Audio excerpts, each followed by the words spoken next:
আসসালামু আলাইকুম। অনেকদিন ধরে এই সেলাইয়ের কাজটা করছিলাম। প্রায় অনেক দিন হয়ে গিয়েছে, কিন্তু আসলে আলসেমির কারণে পুরোটা ভিডিও আপনাদের সাথে শেয়ার করতে পারিনি। আজকে মনে হলো সম্পূর্ণ সেলাইটা যেহেতু শেষ হয়েছে, পার্ট বাই পার্ট আপনাদের সাথে অলরেডি শেয়ার করা হয়ে গিয়েছে।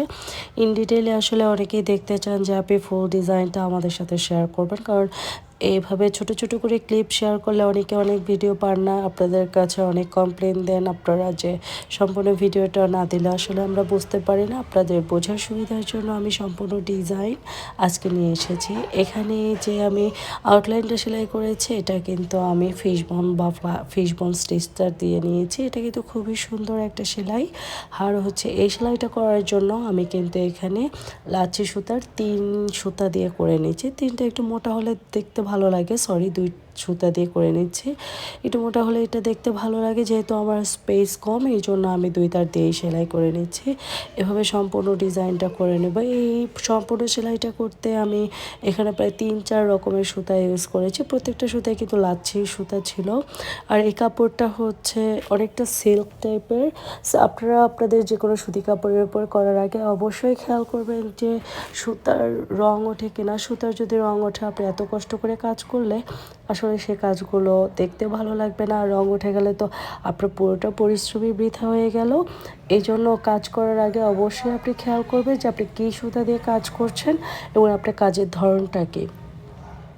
অনেকে আঁকানোর ডিজাইন দেখতে চান, এই জন্য কিন্তু আমার চ্যানেলে অনেক আঁকানোর ডিজাইনও আছে। আমি পার্ট বাই পার্ট আপনাদের সাথে সেগুলোও শেয়ার করেছি। আপনাদের কোন ধরনের ভিডিও ভালো লাগে সেগুলো যেহেতু আপনাদের আমার সাথে শেয়ার করেন, এই জন্য সেই টাইপের ভিডিও আমি আপনাদের সাথে শেয়ার করি। আর যেহেতু এখন একটু ডাল সময়, আর সবসময় ভিডিও করতে ভালো লাগে না, নিজের পছন্দ মতো আগের কিছু ভিডিও আছে সেগুলোই আমি শেয়ার করছি। সবসময় তো আসলে একঘেয়েমি সেলাই করতে ভালোও লাগে না, একটু নতুনত্ব আনতে চাই, এই জন্য একটু সময় লাগছে। আপনারা যারা আমার ভিডিওগুলো পছন্দ করেন, আমি অবশ্যই চেষ্টা করব রেগুলার নতুন নতুন ভিডিও দেওয়ার জন্য।